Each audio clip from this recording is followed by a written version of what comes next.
Muito bem, pessoal. Vamos dar continuidade aqui ao nosso conteúdo do nosso capítulo 3. E hoje nós vamos falar sobre a independência da América Portuguesa, o processo de independência do Brasil, né?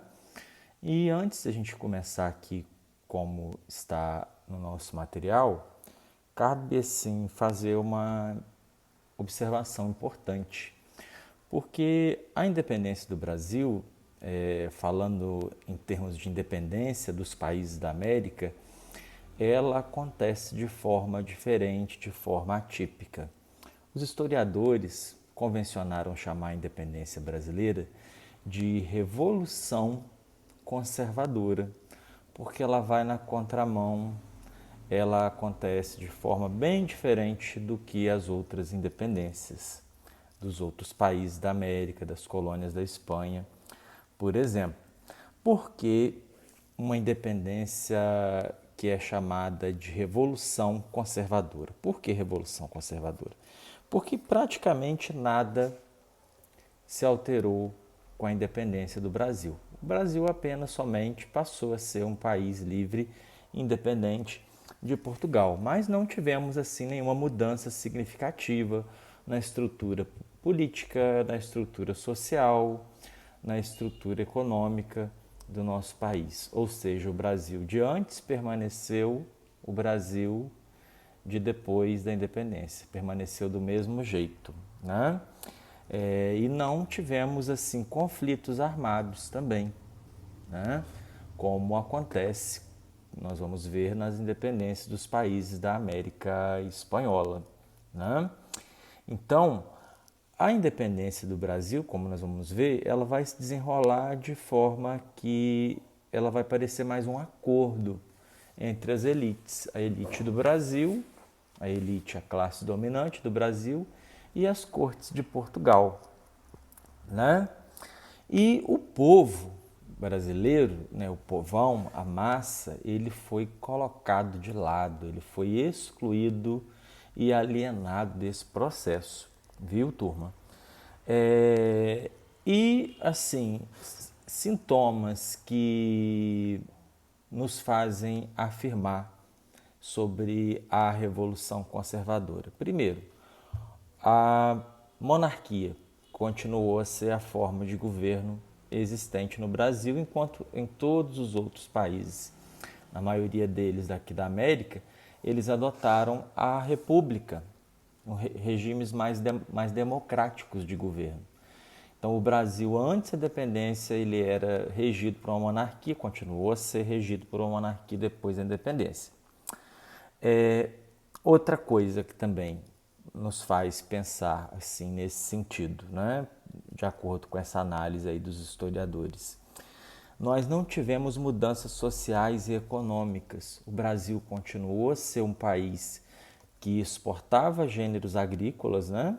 Que era a tendência do Brasil antes da independência, quando o Brasil era colônia de Portugal, e o Brasil continuou a ser um país agrário exportador, tá? E a classe dominante, quem era rico antes da independência, continuou rico depois da independência, que são os latifundiários, os grandes proprietários de terra, né? A escravidão continuou a ser a forma de trabalho, a forma de mão de obra que existia antes da independência. A escravidão continuou e o tráfico continuou, normalmente o tráfico de escravos, né? E o imperador Dom Pedro I, ao mesmo tempo que ele era o regente, o governante do Brasil, ele ainda era o herdeiro do trono de Portugal. Ou seja, na prática, o Brasil ainda estava ligado a Portugal. Tá bem? Bom, falando então dos antecedentes aí da independência, nosso tópico 3.2.1. Primeiro, né, o texto vai trazer para a gente, vai fazer uma contextualização, que o Brasil ele era colônia de exploração de Portugal, né? E esse processo de exploração ele nos custa caro até os dias de hoje, porque nós somos um país muito, assim, que tem muita desigualdade social, né? E as raízes dessa desigualdade social estão lá na nossa colonização, né? Então, o Brasil era colônia de Portugal desde 1500 e a gente foi passando por vários ciclos, né, de exploração econômica. Primeiro a cana-de-açúcar, aí depois nós tivemos a mineração, né, o ouro lá em Minas Gerais, né, e várias outras atividades econômicas, todas essas atividades econômicas envolvendo a mão de obra escrava e o tráfico de escravos. Né? E ao contrário do que se pensa, porque historicamente nos fizeram pensar que nós somos um país pobre. E nós não somos um país pobre. Durante o ciclo do açúcar, durante o ciclo do ouro, por exemplo, o maior PIB, Produto Interno Bruto, mundial, era o Brasil quem produzia. Então não era nem a Inglaterra que era a maior potência mundial, mas o maior produto interno bruto do mundo era o produto interno do Brasil.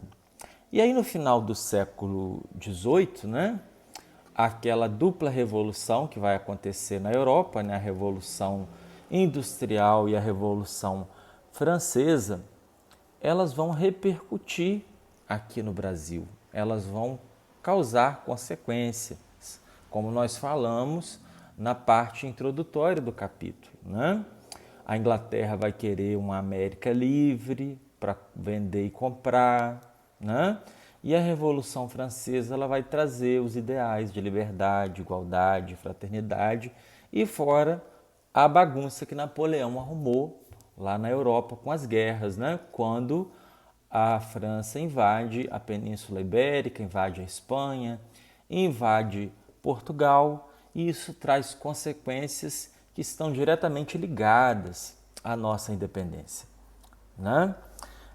Ao fim da Revolução Francesa, Napoleão vai assumir a direção da França e ele inicia essas guerras de conquista, porque Napoleão queria que a França fosse a maior potência do mundo, que a França fosse a maior potência militar, a maior potência econômica. Só que para a França ser essa maior potência econômica e militar, a França esbarrava em quem? Na Inglaterra. Então Napoleão tinha um certo recalque da Inglaterra e queria derrubar a Inglaterra, tirar a Inglaterra desse pódio. E para isso, como a Inglaterra era uma ilha e a Inglaterra dependia das suas atividades econômicas para ela ser essa potência industrial, né? A Inglaterra precisava vender, escoar a produção dela. O que Napoleão vai fazer? Ele decreta o bloqueio continental, que foi uma ordem que ele deu a todos os países do continente, né? Por isso bloqueio continental, de não comprar e vender nada da Inglaterra. Portugal, como estava completamente endividado, né, com a Inglaterra e tinha relações, né, muito sólidas, né, relações comerciais, relações diplomáticas com a Inglaterra, Portugal vai desobedecer esse bloqueio. E aí o que vai acontecer? Napoleão vai invadir Portugal.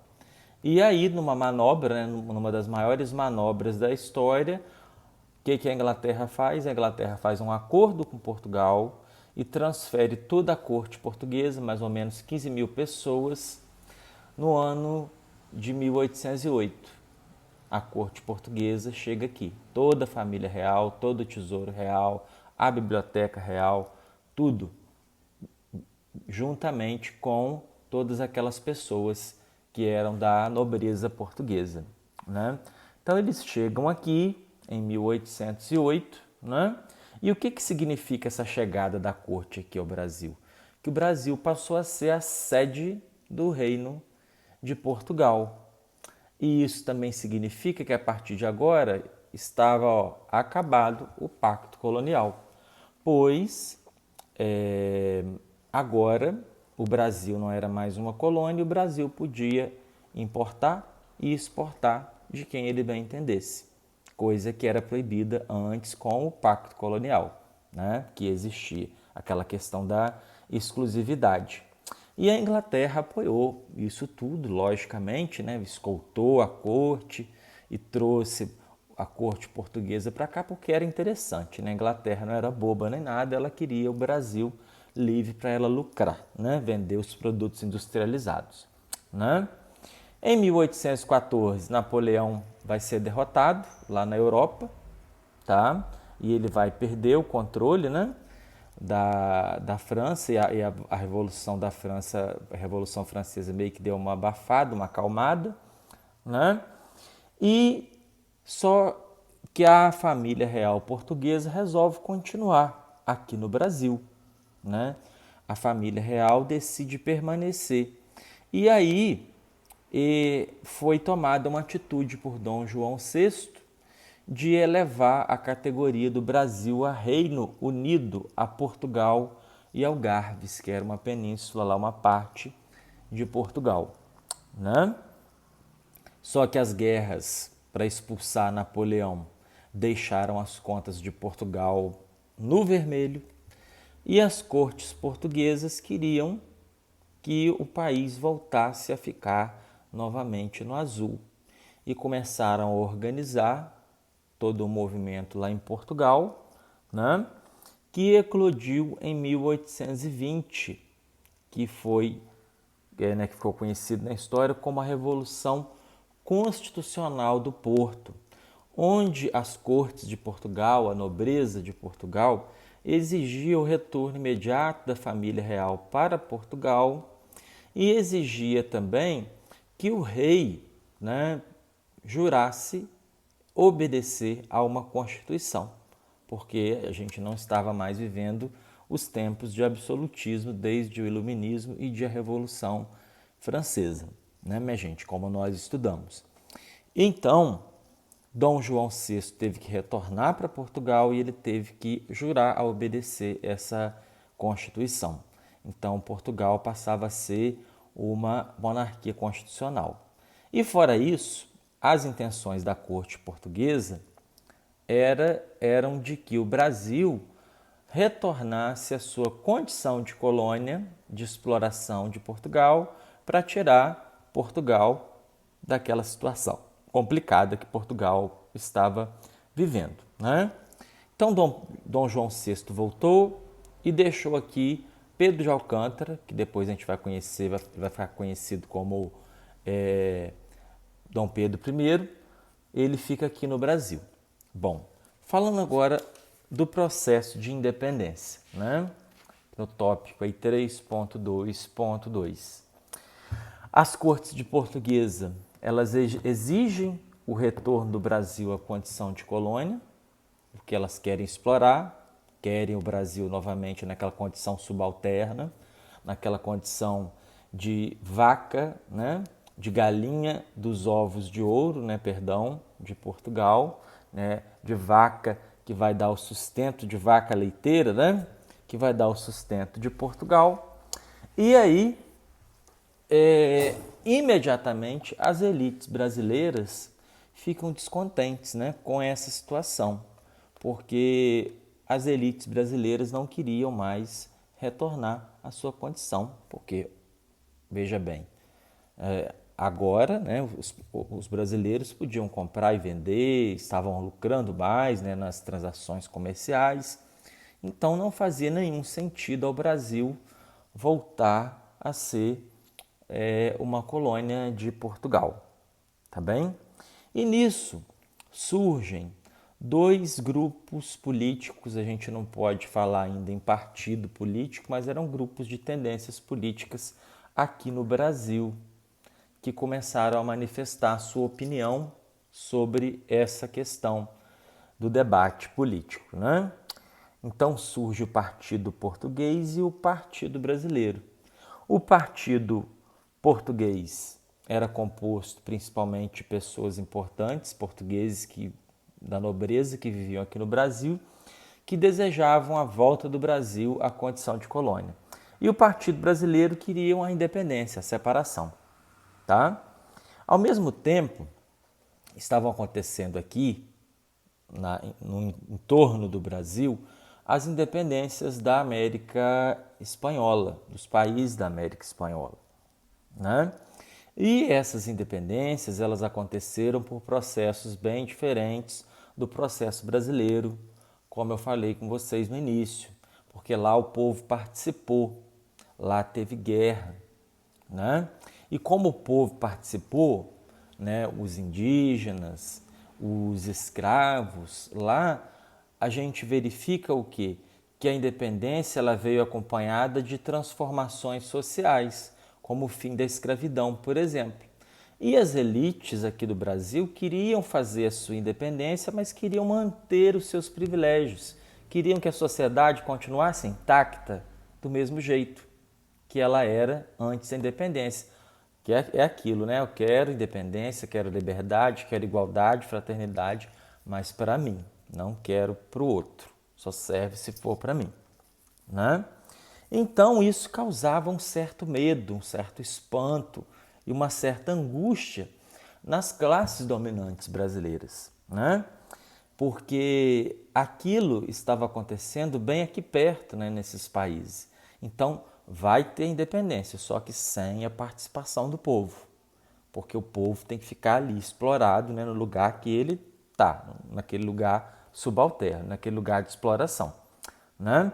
Então a independência aqui no Brasil foi conduzida pelas elites, o povo foi isolado e para isso a figura de Dom Pedro I ela ganha um certo destaque como líder da independência, para meio que abafar essas tensões sociais.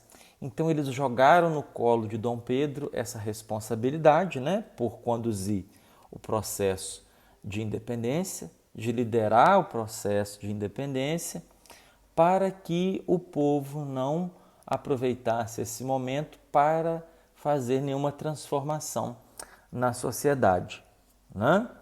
Então, todo o processo e o desenrolar dos fatos, né, desse processo de independência, né, aí vai ter o dia do fico, como vocês vão acompanhar ali, as cortes portuguesas vão falar com Dom Pedro, fala, Dom Pedro, você não manda no Brasil, né? Você não tem voz, você não tem autoridade. Então, todo tempo chegavam documentos, chegavam ordens de Portugal tentando desabonar, tentando desautorizar Dom Pedro frente à população e aquilo vai ficar aquela briguinha, aquela birra, né, entre Dom Pedro e as cortes querendo recolonizar o Brasil e Dom Pedro, que era uma pessoa de ego muito inflado, não abaixando a cabeça para as ordens da corte, né? Então, e fora isso também, as cortes de Portugal não colocaram muita banca, não pressionaram muito, porque elas sabiam que se começasse uma guerra, isso ficaria muito caro para controlar essa guerra aqui no Brasil e vencer essa guerra, visto que a gente tem um território muito extenso e visto que a situação não estava mais assim no controle, né? Então, a crise que se desenrolou entre os anos 21 e 22, 1821 e 1822, quando acontece aí essa independência, até o grito do Ipiranga, né, do Independência ou Morte, do dia 7 de setembro, nos revela essa tensão existente entre Portugal e Brasil. O desejo de recolonizar o Brasil para tirar Portugal do vermelho, né, e assaltar de novo o Brasil, porque Dom João VI, quando foi embora para Portugal, ele deixou o Banco do Brasil falido, né? Ele rapou todo o ouro que tinha no Banco do Brasil e Portugal assalta novamente o Brasil em 1822, né? Nós fomos roubados novamente, né? A independência não foi aceita imediatamente por Portugal, né? Aconteceram alguns conflitos no sul, lá no norte, no nordeste do país, e esses conflitos eles tiveram fim em 1824, tá? A nossa independência ela foi reconhecida por Portugal em 1825, intermediada pela Inglaterra, e o Brasil se comprometeu a pagar uma pesada indenização para Portugal, tá, minha gente? Por isso que eu falei agora há pouco, que a gente foi assaltado assim na cara dura por Portugal por 2 vezes, né? E aí foi reconhecida a independência com a assinatura do Tratado de Amizade e Aliança, ou também Tratado de, do Rio de Janeiro.